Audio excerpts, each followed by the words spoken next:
ეთერშია კურიერი 3 საათზე ახალ ამბებს თამარ ურიშაძე გაგაცნობთ. ამ წუთებში ბრიფინგი იწყება თავდაცვის სამინისტროში პირდაპირ ეთერში გთავაზობთ უწყების გენერალური ინსპექციის უფროსის მოადგილის განცხადებას. თავდაცვის სამინისტროს გენერალური ინსპექციის სახელმწიფო უსაფრთხოების სამსახურის ანტიკორუფციული სააგენტოს და საქართველოს გენერალური პროკურატურის მიერ ერთობლივად ჩატარებული საგამოძიებო მოქმედებებისა და ოპერატიული ღონისძიებების შედეგად დაკავებული იქნა ერთი პირი 1959 წელს დაბადებული ვშ, რომელიც დანაშაულებრივ კავშირში მყოფ პირებთან ერთად გარკვეული ფინანსური სარგების სანაცვლოდ ყალბი ჯანმრთელობის მდგომარეობის ამსახველი სამედიცინო დოკუმენტების გამოყენებით დახმარებას უწევდა საქართველოს მოქალაქეებს სავალდებულო სამხედრო სამსახურისგან თავის არიდებაში. გამოძიებით დადგინდილია, რომ მან დახმარება გაუწია 30-ზე მეტ პირს, რაშიც თაღლითურად დაეუფლა 100,000 ლარზე მეტს. დაკავებული პირადი ჩხრეკის დროს ამოღებული იქნა 6,000 ლარზე მეტი, ხოლო დაკავებული საცხოვრებელი სახლის ჩხრეკის დროს ამოღებული იქნა 105,000 აშშ დოლარი და 50,000 ლარი.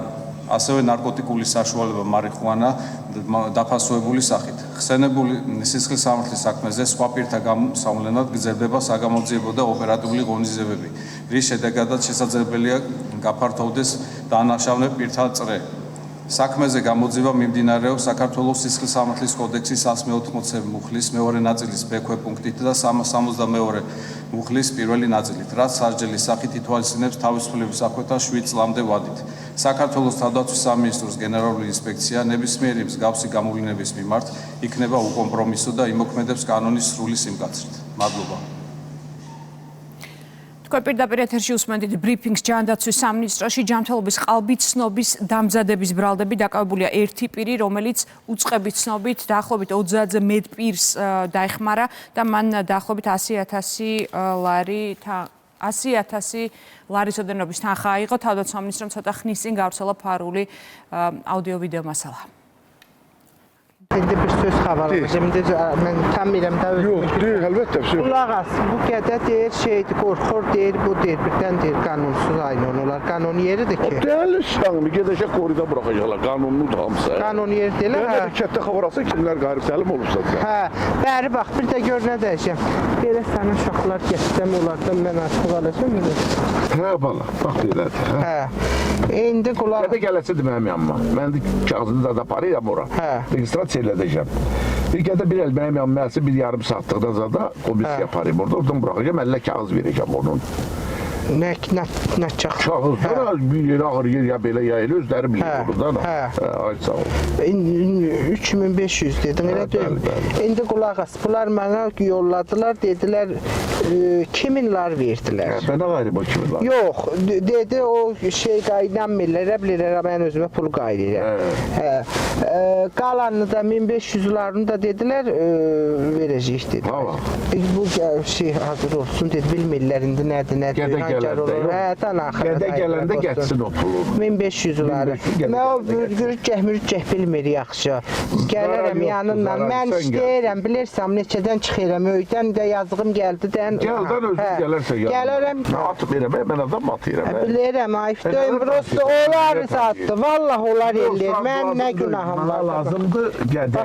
1, 2, 3, 4, 5, 6, 7, 8, 9, 10, 11, 12, 13, 14, 15, 6, 17, 18, 19, 20 özgəli pul verirsən, qorxuram mən. Yox, nə demək istəyirəm, amanatdır. Sağlığı çatdırmalıdır 100%. Sağı düzəldim ona, yağır yer nervilidir, belədir, elədir, bir şey eləyək. Dönməsə da, qayrasıdır ki, o gedəndə onu oradan buraxalar. 3500-dən artıq veriləsi verirəm. Yox. Hesab da veriləsi deyil. Yaxşı, onda deyəcəm, o 1500'ları da hazırlasın. 100%. O 1500'ü də hazırlasın da gələndə gətirərsən verər. ეს იყო კადრები, რომლებიც თავდაცვის სამინისტრომ გავრცელა განაგრძობ გამოშვებას. დაპირისპირება ოპოზიციურ ალიანსში ნაციონალური მოძრაობის გარდა ყველა სხვა პარტია მიხეილ სააკაშვილის იმ განცხადებას ემიჯნება, რომელშიც ის ოპოზიციას აკრიტიკებს. ექს-პრეზიდენტმა Facebook-ზე დაწერა, რომ ქართველების გზა რევოლუცია, ოპოზიცია კომფორტულ ტელესტუდიოებსა და Facebook ბაბლს არ ცდება, ხალხთან კავშირს ვერ ემყარებს, მათი არჩეული ლოზუნგების პოლიტიკა კი კრახით სრულდება. ალიანსში შემავალი 8 პარტია სააკაშვილის განცხადებას პერსონალურ თავდასხმა დაფასებს. ნანა გოგატაძე ჩაგვერთობა ახლა პოლიტიკური განცხადებებით. ნანა ეთერში ხარ.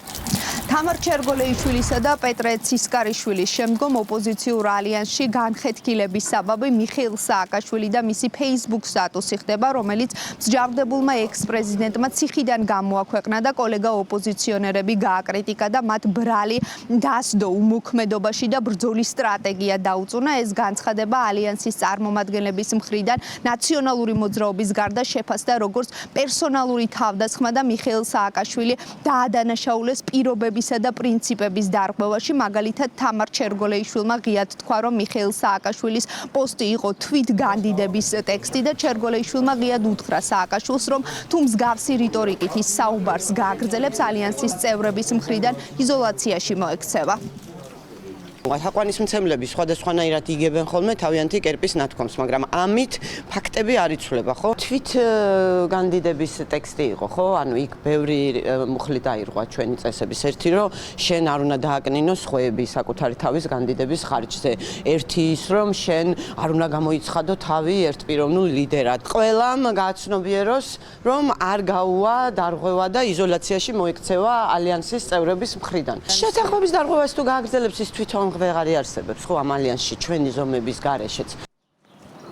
ოპოზიციური ალიანსი ძველი და ახალი ნაციონალების გაერთიანება ერთი ქოლგის ქვეშ მართველი გუნდისთვის სახელისუფლებო გუნდში ამბობენ, რომ ერთი მაგიდის ირგვლივ ამ ოპოზიციონერი ლიდერების გაერთიანება რეალურად იყო გარე დაკვეთა. ამ ალიანსის ერთადერთი მიზანი კი არის ქვეყანაში რევოლუციური პროცესების განვითარება და დესტაბილიზაციის მოწყობა.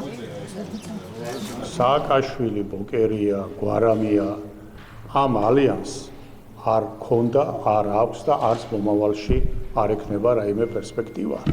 უბრალოდ, ასე ვთქვათ, ეს ის ძალა არის, რომელსაც ჯერ კიდევ ფიქრობენ დასავლეთში, რომ საქართველოს წინააღმდეგ პროვოკაციული ქმედებებისათვის შეიძლება გამოყენებული იქნას. მათი მიზანი არის, რომ 26 მაისს რაღაცა პროვოკაცია მოახდინო. აქედან გამომდინარე, ის რაც იცოდა სააკაშვილი, ბოკერია, გვარამია ხელისუფლებაში ყოფნის თუ ხელისუფლებიდან წასვლის შემდეგ, აი ამ მოცემულობაში არიან დარჩენილები. გაემიჯნებიან, კარგავენ იმ ასე ვთქვათ მიშისტების პირობითად ხმას. არ გაემიჯნებიან და მოუწევთ სააკაშვილის როგორც უპირობო ლიდერის აღიარება, რაც ცოტა ეხამუშება. ეს არის ჩვეულებრივი სააკაშვილი, გვარამია, ბოკერიას ალიანსი. რაც არ უნდა დაარქვან ეხლა და მოიფიქრო რაღაც სიგიჟეები და პლატფორმები, ხო? ეს დანარჩენი ვაშაძეები და ეს დანარჩენები ჭანჭიკები არიან. იმიჯნებიან ერთმანეთს, იმიტომ რომ ეს ისწხულებათ. ეხლა სააკაშვილი ამათვის მიუღებელია. ისე როგორც სააკაშვილი ართმობს ბელადობას და ბუნებრივია აი ამ იწილო-ბიწილოში ეხლა რა ერთიანობაზე საუბარი. ეს იმათმა იკითხონ, ვინც აფინანსებს ამათ გარედან და ვინც დაუკვეთა, რომ ისევ ახალი რაღაც პლატფორმა სიგიჟე შექმნა. ლუზერების პლატფორმა. რატო უკვირთ? თუ მათი ბელადი სააკაშვილი თუ რაღაც პრეტენზიებს გამოთქვამს და სწორედაც გამოთქვამს. ნაცნობების გარეშე რაც არ მოადგენ არაფერს. ეს არის იგივე ხელწერის, იგივე მოქმედების, იგივე მიდგომის, რაც ჰქონდათ ნაცებს იმ რეჟიმის დროს. ეს არის რომ სახელმწიფო ინტერესებს უგულებყოფა, ეს არის მართლმადიდებლობის და ეკლესიის წინააღმდეგ ბრძოლა და ეს არის უცხო ქვეყნის ინტერესების გატარება, რითაც იყვნენ ისინი დაკავებული ძირითადად. მას შემდგომ, რაც ოპოზიციურმა ალიანსმა საპასუხო განცხადება გაავრცელა და გაემიჯნა მიხეილ სააკაშვილის სტატუსს და ამით მათ ანიშნეს და მიუთითეს იმაზე, რომ მსგავსი შინაარსის განცხადებები მომავალში აღარ დაწეროს, ბუნებრივია ამ დოკუმენტზე ხელმომწერებს შორის არ არის თავად ნაციონალური მოძრაობა, ვინაიდან საკუთარი ლიდერის დაცვა სწორედ ნაციონალურმა მოძრაობამ აიღო. ახლა საკუთარ თავზე დღეს სააკაშვილის პარტიაში თქვეს, რომ მათი ლიდერის განცხადება არ ყოფილა, ასე ვთქვათ, თავდასხმა, არამედ იყო სარეკომენდაციო ხასიათის. მადლობა, ნანა გოგატაძე იყო კურიერის პირდაპირ ეთერში. ალიანსის წევრმა 8 პარტიამ განცხადება გავრცელა, ტექსტში ნათქვამია, რომ არავის აქვს უფლება თავი ერთპიროვნულ ლიდერად გამოაცხადოს და მიხეილ სააკაშვილის პოზიცია ალიანსის პრინციპებს ეწინააღმდეგება. ამ განცხადების სულისკვეთებას არ იზიარებენ ნაციონალური მოძრაობის წარმომადგენლები. პერსონალური თავდასხმები, როგორადაც ალიანსმაც და საზოგადოების მნიშვნელოვანმა ნაწილმაც აღიქვა მიხეილ სააკაშვილის განცხადება, ეწინააღმდეგება აღნიშნულ პრინციპებს, მათ შორის დათქმას იმის შესახებ, რომ არც ერთ პარტიას არ აქვს უფლება თავი გამოაცხადოს ოპოზიციის ან საპროტესტო მოძრაობის ერთადერთ წარმომადგენლად, ან ერთპარტიულ თუ ერთპიროვნულ ლიდერად. ალიანსი მოუწოდებს ყველა მონაწილე პარტიას, რომ მომავალში თავი შეიკავოს მსგავსი ტიპის კონფრონტაციული განცხადებებისგან და იყოს მის მიერ საზოგადოების წინაშე აღებული ვალდებულებების ერთგული. ჩვენ რა თქმა უნდა ვერ დავითანხმებით იმას, რომ ეს სტატუსი იყო კონფრონტაციული ხასიათის მატარებელი, სამწუხაროდ იქნა არასწორად აღქმული ჩვენი კოლეგების მიერ. ამ სტატუსი არაერთხელ ითქვა, რომ აქ იყო უბრალოდ ისტორიული ფაქტის კონსტატაცია, წარსულზე იყო საუბარი, არავის მიმართ კონფრონტაციული არ ყოფილა და მათ შორის ატარებდა სარეკომენდაციო ხასიათს. რატომ უნდა აღიდგინოს ამერიკამ კავშირების საქართველოსთან ამ სათაურით სტატიას National Interest-ი აქვეყნებს. ამერიკული გამოცემა წერს, რომ ვაშინგტონისთვის თბილისთან ურთიერთობების გადატვირთვა სტრატეგიულად აუცილებელია. სტატიაში საუბარია საქართველოს მთავრობის როლზე, რომელმაც რეგიონში არსებული რთული გეოპოლიტიკური ვითარების მიუხედავად ქვეყნის სტაბილური განვითარება უზრუნველყო. ავტორი წერს, რომ თბილისის კონსერვატიული კურსი და ტრადიციული ღირებულებების ერთგულება მას ტრამპის ადმინისტრაციის ბუნებრივ მოკავშირედ აქცევს. საქართველოს სტრატეგიული მდებარეობა და ინფრასტრუქტურა აუცილებელია სამხრეთ კავკასიასა და შავი ზღვის რეგიონში ამერიკის პოლიტიკის განხორციელებისთვის. გავრცელდა მოსაზრება, რომ საქართველო ვაშინგტონისთვის ნაკლებად მიმზიდველი გახდა და ის სომხეთმა ჩაანაცვლა. ეს რეალობის სრულიად მცდარი აღქმაა.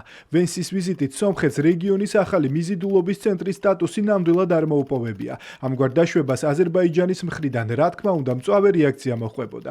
ამერიკის შეერთებული შტატების საქართველოს ურთიერთობების წამხრივი გაუფასურება ფაქტია, რომ ურთიერთობა ამერიკასა და საქართველოს შორის, რომელიც ადრე ვაშინგტონის კავკასიური პოლიტიკის საფუძველი იყო, ბოლო 5 წელია ნაკლებადაა აქტიური. თუმცა ამის მიზეზი საქართველოს მხრიდან ინტერესის დაკარგვა არ არის, რასაც თბილისის მხრიდან ტრამპის ადმინისტრაციასთან კავშირის დამყარების მრავალი მცდელობა მოწმობს. ეს არც რუსეთთან რაიმე სახის დაახლოებითაა გამოწვეული. შეერთებული შტატები საქართველოს კავშირების რღვევა ვაშინგტონიდან დაიწყო და არა თბილისიდან და ეს პროცესი ტრამპისა და მისი კაბინეტის ნების საწინააღმდეგოდ წარიმართა. ამერიკის შეერთებული შტატებისა და საქართველოს დაახლოების აუცილებლობა ამერიკის შეერთებული შტატებისთვის საქართველოსთან ურთიერთობების აღდგენა ყველაზე გონივრული პოლიტიკური არჩევანია. თავისი პოლიტიკური კურსითა და პროგრამული ხედვებით საქართველო ცენტრალურ და აღმოსავლეთ ევროპაში ის ქვეყანაა, რომელიც ყველაზე მეტადაა თანხმედრაში ტრამპის ადმინისტრაციის იდეოლოგიურ პოზიციებთან. შეერთებული შტატები საქართველოს ალიანსის განახლების არგუმენტებს კიდევ უფრო მეტ წონას მატებს ადმინისტრაციის 2025 წლის ეროვნული უსაფრთხოების სტრატეგია. ეს დოკუმენტი მიანიშნებს გარდამტეხ ცვლილებაზე, ლიბერალური საერთაშორისო წესრიგის დოგმატური აღქმიდან საგარეო პოლიტიკის ცივილიზაციურ მიდგომაზე გადასვლაზე.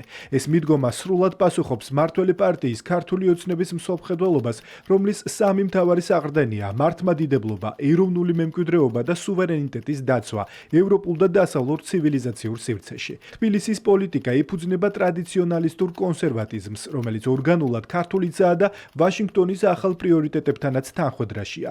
ბრიუსელისა და ბერლინისგან განსხვავებით ტრამპის ვაშინგტონი ამ ღირებულებებს არათუ არ უარყოფს, არამედ პატივისცემითაც კი epყრობა. საქართველოს უდიდესი მნიშვნელობა აქვს შუა დერეფნისთვის. ეს არის გზა, რომელიც შავ ზღვას ჩინეთთან აკავშირებს. მას შემდეგ, რაც ირანის ომის გამო საზღვაო გზებზე პრობლემები შეიქმნა, ეს დერეფანი ერთადერთ ნეიტრალურ სახმელეთო გზად რჩება. თუ ვაშინგტონი გონივრულად იმოქმედებს, აქ დიდ ეკონომიკურ სარგებელს ნახავს. დიპლომატიური ურთიერთობების გადატვირთვისთვის ახლა ორივე მხარისთვის იდეალური დროა. ვაშინგტონმა ეს შანსი მაქსიმალურად უნდა გამოიყენოს. ლუქსემბურგში ევროკავშირის საგარეო საქმეთა მინისტრების საბჭო მიმდინარეობს. დიპლომატები განიხილავენ რუსეთის ომს უკრაინის წინააღმდეგ ვითარებას ახლო აღმოსავლეთში, სამხრეთ კავკასიასთან და მათ შორის საქართველოსთან დაკავშირებულ საკითხებს. საბჭოს საგარეო და უსაფრთხოების საკითხებში ევროკავშირის უმაღლესი წარმომადგენელი კაია კალასი ხელმძღვანელობს. We are also discussing what is happening in Georgia. ჩვენ განვიხილავთ საქართველოში მიმდინარე მოვლენებს. ჩვენი მიდგომა ამ საკითხში ძალიან მტკიცია. ჩვენ ქართველ ხალხს ვუჭერთ მხარს, მაგრამ არა საქართველოს მთავრობას, რომელიც არასწორი მიმართულებით მიდის. უნდა დავეხმაროთ საქართველოს გააგრძელოს გზა, რომელიც მისი მოსახლეობის უმეტესობას სურს. ეს არის გზა ევროპული ოჯახისკენ და რასაკვირველია, ჩვენ დავეხმარებით ქართულ ხალხს ამ გზის გაგრძელებაში, დემოკრატიული, მშვიდობიანი ევროპული გზით. ესტონეთმა უკვე წამოაყენა წინადადება, რომ ევროკავშირმა პერსონალური სანქციები უნდა დააწესოს საქართველოს რეჟიმის და იმ პირების წინააღმდეგ, რომლებიც დემოკრატიულ ნორმებს არღვევენ.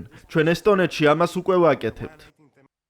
პირდაპირი ჩამონგრევა დემოკრატიული საფუძვლისა, როდესაც ჩვენ ვსაუბრობთ, რომ სამწუხაროდ ევროკავშირის ბიუროკრატიაში ევროპის ნასახიც კი აღარ არის, მათ შორის ესეც მეტყოლებს, რომ როდესაც კაია კალასი საუბრობს, რომ თითქოს არსებობს ცალკე ხალხი და ცალკე არჩეული ხელისუფლება, ეს მთავარ ფუძემდებულ პრინციპს, რომელზეც დგას დასავლური ცივილიზაცია, რომელიც არის დემოკრატიის საწყისი, რომ ხალხი იღებს გადაწყვეტილებას და ხალხი ირჩევს თავის ხელისუფალს, ამ ყველაფერს პირდაპირ ფერხუეშტელავს. თუ მას წარმოუდგენია, რომ გარედან უნდა იყოს დანიშნული ვინმე, რომელსაც ხელისუფალი ან კარზე წარწერა ექნება, ეს რა თქმა უნდა არ გამოვა, იმიტომ რომ ჩვენს ქვეყანაში გადაწყვეტილების მიღები მთავარი, რა თქმა უნდა, ისევ არის მისი აღმატებულება ქართველი ხალხი. და როდესაც ასეთი განცხადებები კეთდება, ზუსტად ეს აჩენს სკეპტიციზმს ზოგადად ევროკავშირისა და დასავლეთის მიმართ. დიახაც, ეს არის ჩარევის მაგალითი, ეს არის დემოკრატიის გადახაზვა უბრალოდ და კიდევ ერთი მაგალითი იმისა, რომ უბრალოდ არავით არის საერთაშორისო წესრიგი სამწუხაროდ აღარ არსებობს. დიუშენის განკურნებაზე პრეტენზიის მქონე მედიკამენტი მსოფლიოში არ არსებობს. მთავრობის ხმაზე განსახილველად გაგზავნილია პროექტი, რომელთაც დიუშენის პაციენტებს მომსახურება გაუფართოვდებათ, აცხადებს საქართველოს ჯანდაცვის მინისტრი. მიხეილ სარჯველაძემ დღეს ბრიფინგზე განაცხადა, რომ გადაწყვეტილების მიღების დროს ქვეყანა მხედველობაში იღებს ევროპული სახელმწიფოების პრაქტიკას. მინისტრი ამბობს, რომ საკითხის გარშემო პოლიტიზების მიზნით გახშირდა განზრახ ან არაკვალიფიცირებით გამოწვეული მცდარი შეხედულებების ტირაჟირება, რომელიც პოპულარიზაციაზე ზრუნავენ პოლიტიკურად ან კომერციულად მიკერძოებული სუბიექტები. ეს უმძიმესი დაავადება უკვე დიდი ხანია, რაც ჩვენი სამინისტროს ყურადღების ცენტრშია და მიმდინარეობს მუშაობა იმ საკითხების შესასწავლად, რაც აუცილებელია ამ თემაზე გადაწყვეტილებების მისაღებად. ეს არის მედიკამენტის უსაფრთხოება და ეს არის მედიკამენტის ეფექტიანობა.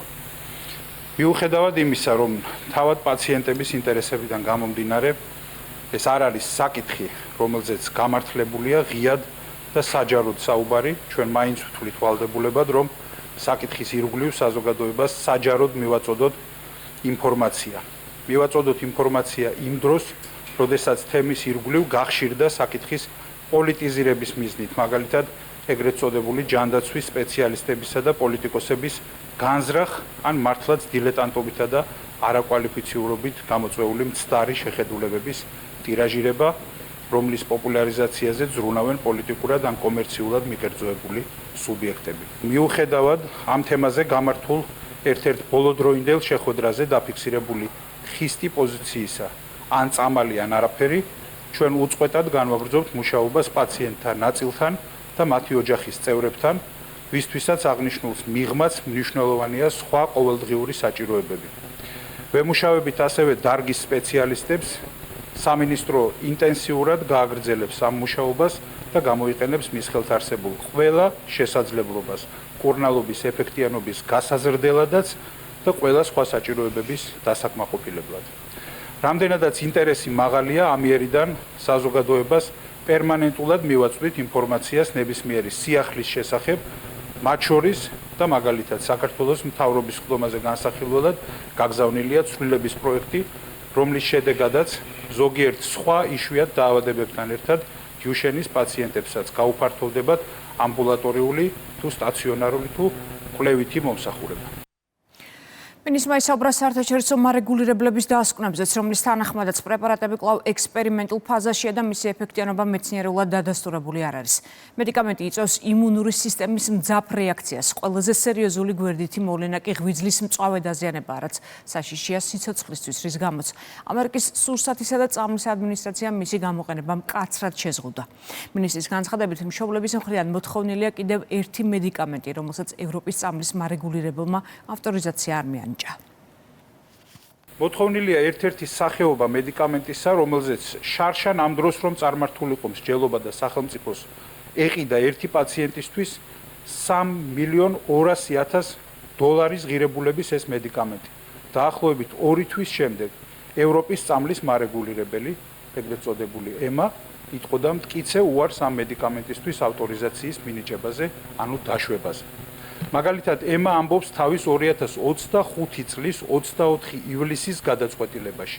ციტატას ვამბობ: 12 თვის შემდეგ პაციენტებში მოძრაობის უნარის გაუმჯობესების ეფექტი არ დადასტურდა პლაცებოსთან შედარებით. იმავე მედიკამენტებთან დაკავშირებით დაფიქსირებულია ბავშვების გარდაცვალების შემთხვევები. ამის გამო ამერიკის საკვებისა და წამლის ადმინისტრაცია, ეგრეთ წოდებული FDA, რომელსაც ამ მედიკამენტზე ჰქონდა მანამდე დაჩქარებული ავტორიზაცია მინიჭებული 2025 წლის 18 ივლისს მიიღო გადაწყვეტილება და შეაჩერა კლინიკური კვლევების 3, ახლა 4 გარდაცვალების შემთხვევის დაფიქსირების გამო და მოუწოდა მწარმოებელს გაეჩერებინა მედიკამენტების რეალიზაცია. 14 ნოემბერს კი განაახლა მედიკამენტების გამოყენების ინსტრუქცია, სადაც დააფიქსირა შემდეგი. კვლავ ციტატას ვამბობ, მედიკამენტის გამოყენება უკავშირდება ღვიძლის მძიმე დაზიანების და ღვიძლის მწვავე უკმარისობის განვითარების, მათ შორის ფატალური შედეგის დადგომის რისკს. ყველა ეს ინფორმაცია ეყრდნობა აბსოლუტურად ღია და საჯაროდ ხელმისაწვდომ წყაროებს. ოფიციალურ წყაროებს, არა მარკეტინგულ, საქმე მინდა დავაზუსტო, ვიდრე ჯანდაცვის სპეციალისტობაზე პრეტენზიის მქონე რამდენიმე მიკერძოებული ადამიანი ამ თემით იპარაზიტებს ან უკეთეს შემთხვევაში დილეტანტურად განცხადებას გააკეთებს, გაეცნონ ამ წყაროებს და შემდეგ გააკეთონ ხმამაღალი განცხადებები. მამკამდინარაძე სახელმწიფო უსაფრთხოების გენერალ-მაიორის უმაღლესი სპეციალური წოდება მიანიჭა. მთავრობის გვერდზე გამოქვეყნდა პრემიერ-მინისტრის გადაწყვეტილება საქართველოს პრეზიდენტის განკარგულების მოწონების თაობაზე. დოკუმენტს ხელი ირაკლი კობახიძემ უკვე მოაწერა. უცხო ქვეყნის ტერორისტულ ორგანიზაციაში გაერთიანებისა და ტერორისტულ საქმიანობაში დახმარების ფაქტზე დაკავებული ორი პირის პროცესი მიმდინარეობს ამ წუთებში თბილისის საქალაქო სასამართლოში. დაკავებულიდან ერთი უცხო ქვეყნის მოქალაქეა. სახელმწიფო უსაფრთხოების სამსახურის გამოძიებით დადგინდა, რომ ბრალდებულები ტერორისტულ ორგანიზაცია ისლამურ სახელმწიფოში გაერთიანდნენ, მისი ლიდერის წინაშე დადეს ერთგულების ფიცი და ტერორისტული საქმიანობის დახმარების მიზნით მზად იყვნენ ნებისმიერი დავალება შეესრულებინათ. შედარებული საგამოძიებო მოქმედებების შედეგად სხვა მტკიცებულებებთან ერთად ამოღებულია ნივთები ტერორისტული ორგანიზაციის სიმბოლიკით. საქართველოს პროკურატურამ უცხო ქვეყნის ტერორისტულ ორგანიზაციაში გაერთიანებისა და ტერორისტულ საქმიანობაში დახმარების ფაქტზე ორ პირს, მათ შორის ერთ უცხო ქვეყნის მოქალაქეს ბრალდება წარუდგინა. სახელმწიფო უსაფრთხოების სამსახურის კონტრტერორისტული ცენტრის მიერ ჩატარებული გამოძიებით დადგინდა, რომ ბრალდებულები ტერორისტულ ორგანიზაცია ისლამურ სახელმწიფოში გაერთიანდნენ, მისი ლიდერის წინაშე დადეს ერთგულების ფიცი და ტერორისტული საქმიანობის დახმარების მიზნით მზად იყვნენ ნებისმიერი დავალება შეესრულებინათ. ჩატარებული საგამოძიებო მოქმედებების შედეგად სხვა მტკიცებულებებთან ერთად ამოღებულია ნივთები ტერორისტული ორგანიზაციის სიმბოლიკით. გამოძიება უცხო ქვეყნის ტერორისტულ ორგანიზაციაში გაერთიანების და ტერორისტულ საქმიანობაში მისი დახმარების ფაქტზე გრძელდება, რაც სასჯელის სახით და ზომად 17 წლამდე თავისუფლების აღკვეთას ითვალისწინებს. საკამოძიებო სამსახურმა უკანონოდ მოპოვებული ხე-ტყის ექსპორტისა და 9 მილიონამდე ლარის გათეთრების ფაქტი გამოავლინა. დაკავებულია ორი პირი. ბრალი წარუდგინეს კიდევ ერთ ფიზიკურ და 4 იურიდიულ პირს. გამოძიების ინფორმაციით შემოსავლების სამსახურში ყალბი დოკუმენტაციის წარდგენის შემდეგ ისინი უკანონოდ მოპოვებული მასალის ექსპორტს ახორციელებდნენ. დანაშაული 9-დან 12 წლამდე პატიმრობას ითვალისწინებს. საგამოძიებო მოქმედებებით დადგინდა, რომ ბრალდებულებმა შეიმუშავეს ორგანიზებული დანაშაულებრივი სქემა, რომლის მიზანიც უკანონოდ მოპოვებული ხე-ტყის მასალისთვის კანონიერი სახის მიცემა იყო. დანაშაულებრივი ჯგუფის წევრები მასალის წარმოშობის წყაროს დაფარვის მიზნით სხვადასხვა ფიქტიური კომპანიისგან დოკუმენტურად ყიდულობდნენ ხის მასალას და ამ გზით ხელოვნურად ქმნიდნენ საქონლის ნაშთს. აღნიშნული ყალბი დოკუმენტაციის შემოსავლების სამსახურში წარდგენის შემდეგ ისინი უკანონოდ მოპოვებული მასალის ექსპორტს ახორციელებდნენ. დაკავებულებმა სხვადასხვა კომპანიების სახელით ექსპორტზე ჯამში 13073 კუბური მეტრი წიფლის ჯიშის ხის მასალა გაიტანეს, რითაც 8,960,588 ლარის ოდენობის უკანონო შემოსავლის ლეგალიზაცია მოახდინეს. ფინანსთა სამინისტროს საგამოძიებო სამსახური მსგავსი დანაშაულის გახშირების გამო მკაცრად აფრთხილებს სამართალდამღებებს, რომ კონტროლი გამკაცრებულია. ნებისმიერი მცდელობა უკანონო შემოსავლებს მიეცეს კანონიერი სახე დაუყოვნებლივ იქნება აღკვეთილი. დამნაშავეთა მიმართ კი გატარდება კანონით გათვალისწინებული ზომები. პოლიციამ თბილისში ძარცვის ფაქტები გახსნა. დაკავებულია 17 წლის პირი, რომელმაც თანამძრახველთან ერთად სხვადასხვა მაღაზიათა ქსელიდან ძალის გამოყენებით 6000 ლარამდე თანხა გაიტაცა და შემთხვევის ადგილიდან მიიმალა. შინაგან საქმეთა სამინისტრომ სამმეთოლყურეო კამერების ჩანაწერები გავრცელა. დანაშაული 8 წლამდე პატიმრობას ითვალისწინებს.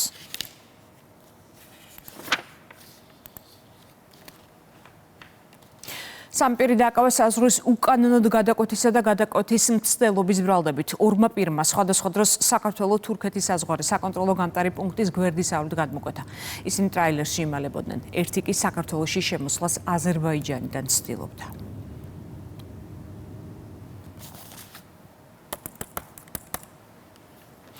ეკონომიკის სამინისტროს ინფორმაციით 2026 წლის პირველ კვარტალში ტურიზმიდან მიღებულმა შემოსავლებმა რეკორდულ მაჩვენებლებს მიაღწია. პირველ 4 თვეში ქვეყანამ ტურიზმიდან 829 მილიონი დოლარის შემოსავალი მიიღო. უწყების ცნობით, ახლო აღმოსავლეთში განვითარებული მოვლენების და გლობალურ ტურისტულ ნაკადებზე ნეგატიური გავლენის მიუხედავად ამ პერიოდში მიღებული შემოსავალი 0.5-ით აღემატება შარშანდელ მაჩვენებელს.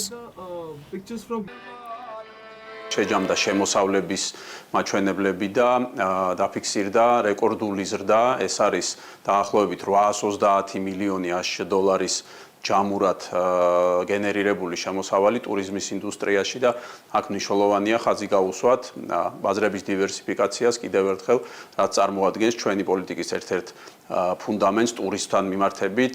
მაგალითისათვის ევროკავშირი ლიდერობს შემოსავლების ნაწილში, დაახლოებით 36%-იანი ზრდა არის, ეს არის 151 მილიონი $ASH პირველი კვარტალის განმავლობაში და მთლიანი შემოსავლების 17%.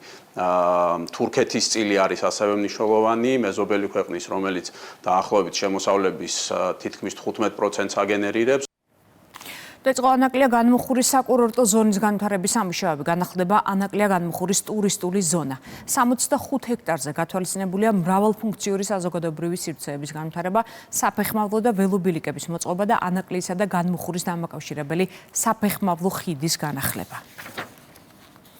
საქართველოს პრემიერ-მინისტრის გადაწყვეტილებით რამოდენიმე თვის წინ დავიწყეთ განმუხურის და ანაკლიის ტურისტული ზონის პროექტირება, რაც მგონია რომ არის ძალიან მნიშვნელოვანი ჩვენი ქვეყნისთვის ახალი ლოკაციის გაჩენა ტურისტული თვალსაზრისით და ჩვენ პროექტის ფარგლებში მოვახდენთ მთლიანად განმუხურისა და ანაკლიის სანაპირო ზოლის განახლებას, რეკონსტრუქციას, ფაქტიურად ახალ ბულვარს შევქმნით, ახალ რეკრეაციულ სივრცეებს, რაც მიცემს კერძო ინვესტიციებს, განავითარებს ახალისებს კერძო ინვესტიციებს, რომ აქ აშენდეს ახალი სასტუმროები, ახალი დასასვენებელი სივრცეები, რაც ჩვენი ეკონომიკისთვის იქნება კიდევ ერთი წინ გადადგმული ნაბიჯი და გულწრფელად მართლაც მიხარია, რომ მეც პირადად ვარ აი ამ ძალიან დიდი საქმის თანამონაწილე, რასაც ქვია განმუხურში და ანაკლიაში დიდი ტურისტული ინფრასტრუქტურის შექმნა. ანაკლია განმუხურის საზღვაო ზოლის, სანაპირო ზოლის განვითარება მნიშვნელოვნად ხელშეუწყობს ტურიზმის განვითარებას, ამ რეგიონში ბევრად მეტი ტურისტის ჩაყვანას, ახალი პროდუქტის შექმნას, განსაკუთრებით საზაფხულო სეზონზე ვფიქრობთ, რომ ახალი მიმართულება საინტერესო იქნება მოგზაურებისთვის, მნიშვნელოვნად განვითარდება რეგიონში ეკონომიკური ცხოვრება, რაც რა თქმა უნდა ტურიზმის ინდუსტრიის შემოსავლებზე აისახება. ანაკლია განმუხურის სანაპირო ზოლის მოწესრიგება ძალიან მნიშვნელოვანია რეგიონის განვითარებისთვის. გაუმჯობესებული ინფრასტრუქტურა და მოწესრიგებული სანაპირო უფრო მიმზიდველი იქნება ვიზიტორებისთვის და გაზრდის ტურისტების რაოდენობას, რაც ცალსახად დადებითად აისახება ადგილობრივ ბიზნესზე, როგორც სასტუმროებზე, ასევე საოჯახო ტიპის განთავსების ობიექტებზე და კვების ობიექტებზე. ეს გაზრდის სამუშაო ადგილების რაოდენობას, შემოსავლებს და გაზრდის ტურისტული სეზონის პერიოდს. ეს პროცესი ხელშეუწყობს რეგიონის განვითარებას. პატასალია ჩინეთის კიბერსივრცის მართვის მინისტრს შეხვდა. მხარეებმა განიხილეს ციფრულ სფეროში თანამშრომლობის განვითარების საკითხები. საქართველოს იუსტიციის მინისტრმა ისაუბრა კიბერუსაფრთხოების ცნობიერების ამაღლების სტრატეგიაზე. საუბარი შეეხო ასევე ხელოვნური ინტელექტის გამოყენებას და მობილური აპლიკაციების დანერგვას. პატასალიამ ჩინელი კოლეგა გაეროს საჯარო სერვისების ფორუმზე მოიწვია, რომელსაც თბილისი ივნისში უმასპინძლებს.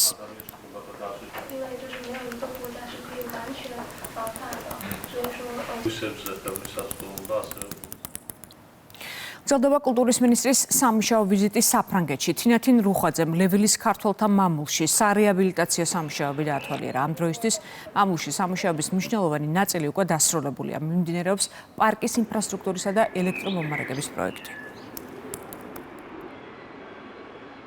ლევილის მამული სამუშაოები პრაქტიკულად საბოლოო ფაზაში შედის. ინფრასტრუქტურული და სხვადასხვა ტიპის სამუშაოები მთავრდება. ყველაფერი ის, რაც ოჯახებთან მიმართებაში სახელმწიფოს აქტით აქვს ხელმოწერილი, ყველა სამუშაო იქნება შესრულებული მაღალ დონეზე, მუზეოგრაფიით და ვფიქრობ, რომ წელსვე საზეიმოდ გავხსნით.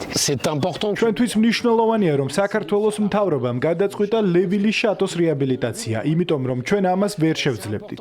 ასევე ძალიან მნიშვნელოვანი იყო, რომ ეს სამუშაოები სწრაფად განხორციელებულიყო და დღეს ხედავთ, რომ ფაქტობრივად დასრულებულია უკვე პროცესი. ვფიქრობ, მომავალი თაობისთვის იქნება ის ხიდი, რომელიც დააკავშირებს ჩვენს ამ დიდ ისტორიას, ტრაგიკულ ისტორიას, რომელიც რაც იყო დამოუკიდებლობა ჩვენ, რომელიც დავკარგეთ 3 წელიწადში და დღეს ჩვენი უკვე აღდგენილი დამოუკიდებელი ქვეყანა ვართ და მე ვფიქრობ, რომ ეს იქნება მომავალი თაობებისათვის, სადაც ხალხი გაეცნობა როგორც ამ წარსულს, ისევე საქართველოს მომავალს. უყურებთ კურიერს 3 საათზე რეკლამის შემდეგ პირდაპირ ეთერში ბრუნდებით. პაკისტანის შტატებს და իրანს შორის მოლაპარაკებების ახალ რაუნდს ამზადებს. ისლამაბადში უკვე გაემგზავრნენ ამერიკული დელეგაციის ხელმძღვანელი ჯეიდი ვენსი და მომლაპარაკებლები სტივ უიტკოფი და ჯერად კუშნერი. ოფიციალური თეირანი აცხადებს, რომ მოლაპარაკებებში მონაწილეობას არ გიგმავს მანამ, სანამ ვაშინგტონის მხრიდან საზღვაო ბლოკადა არ მოიხსნება. ირანული დელეგაციის ხელმძღვანელმა სახელმწიფო ტელევიზიით გამოსვლისას განაცხადა, რომ իրანს მიზნების მისაღწევად სამხედრო ძალასთან ერთად დიპლომატიაც სჭირდება. ცეცხლის შეწყვეტის ორკვირიანი შეთანხმება რამდენიმე საათში ამოიწურება. ტრამპი ამბობს, რომ ზავის გახანგრძლივება ნაკლებად სავარაუდოა და თუ თეირანი სამართლიან და გონივრულ გარიგებას არ დათანხმდება, ენერგეტიკულ ინფრასტრუქტურას დაარტყამს. კაპიტოლიუმში პოლიციამ ვეტერანები და სამხედროების ოჯახის წევრები დააკავა. ვაშინგტონში პროტესტის მიზეზი ირანთან მიმდინარე საომარი მოქმედებები გახდა. კენონის შენობის ცენტრალურ დარბაზში ხალხი შეიჭრა, რასაც სამართალდამცველების მხრიდან რეაგირება მოჰყვა. მომიტინგეებს ხელში წითელი ტიტები ეჭირათ. აქტის მონაწილეების მთავარი მოთხოვნა იყო საჯარო პირობა, რომ კონგრესი ომის დაფინანსებას შეწყვეტს.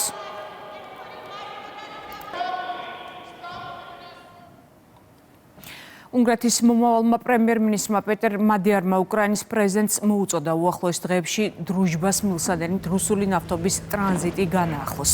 მადიარმა აღნიშნა, რომ ენერგორესურსების მიწოდების საკითხში უნგრეთის ახალი მთავრობა დათმობებზე წასვლას არ აპირებს და ზელენსკიმ ამ თემით შანტაჟი უნდა შეწყვეტოს.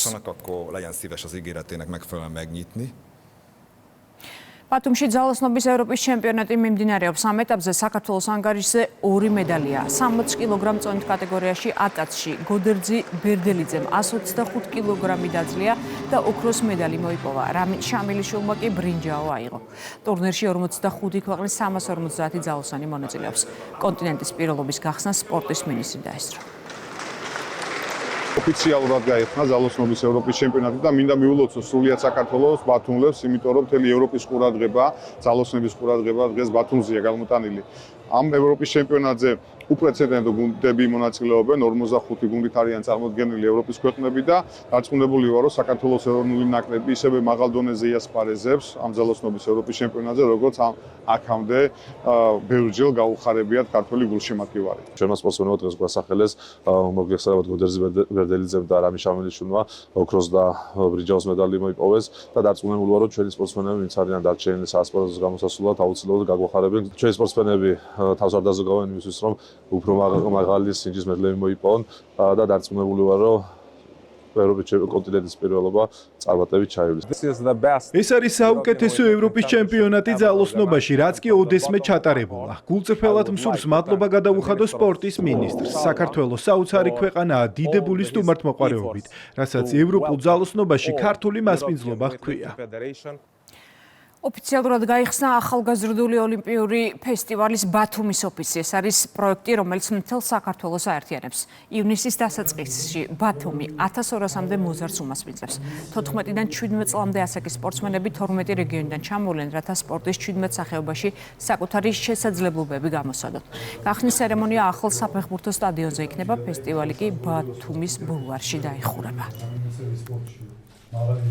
ეს ღონისძიება დაიგეგმა სწორედ რომ ბათუმში ერთ-ერთი წამყვანია და პრინციპით რომ ძალოსნობა დღეს იმართება ევროპის ჩემპიონატი ძალიან მაღალ დონეზე და სწორედ რომ ოფისის გახსნა მოხდა აქ ამ ამ სივრცეში და მნიშვნელოვანი ღონისძიება არის. მინდა აღვნიშნო, რომ ეს სასაკობრივი ჯგუფი, რომელიც 14 წლამდე პირველად ვატარებ ჩვენ ამ ღონისძიებას, ძალიან პასუხისმგებელი მოიწვიან საქმეს მოვკიდეთ ხელი და იმედია რომ გავართმევთ თავს. ჩვენთვის ძალიან მნიშვნელოვანი იყო ბათუმში, ქალაქში, სადაც ტარდება ოლიმპიური ფესტივალი, ასევე მოგვეწყო პრეზენტაცია, წარგვედგინა ჩვენი ჯგუფი, რომელიც იზრუნებს იმისთვის, რომ ფესტივალი მაღალ დონეზე ჩატარდეს და ჩვენ დარწმუნებული ვართ, სწორედ აი ამ ხალხის თანადგომით, ადგილობრივი ხელისუფლების, საქართველოს მთავრობის, საქართველოს სპორტის სამინისტროს თანადგომით ფედერაციების მონაწილეობით ჩვენ აუცილებლად ძალიან მაღალ დონეზე ჩავატარებთ შეჯიბრებას, რომელიც უნიკალურია. ვფიქრობთ, ჩვენთვის ერთდროულად ნდობაცა და პასუხისმგებლობაცა, რომ უმასპინძლობთ ამ მნიშვნელოვან ღონისძიებას. ჩვენი რეგიონის ძალიან ბევრი სპორტსმენი იქნება წარმოდგენილი ამ ფესტივალზე და გარდა იმისა, რომ ჩვენები იქნებიან წარმოდგენილები, ჩვენ მზად ვართ ღირსეული მასპინძლობა და ორგანიზება გაუწიოთ იმ მხარდამჭერების და ორგანიზატორების გვერდით, რომელიც ამ ახალ ინიციატივას უყრიან საფუძვლად ჩვენს ქალაქში. ხის სხვა სიახლეებს გაიცანით ჩვენ ვებგვერდზე rusavi2.gr და ასკანერით QR კოდი და შემოგვიერთდით Facebook-ზე. გემშვიდობებით 6 ამბით.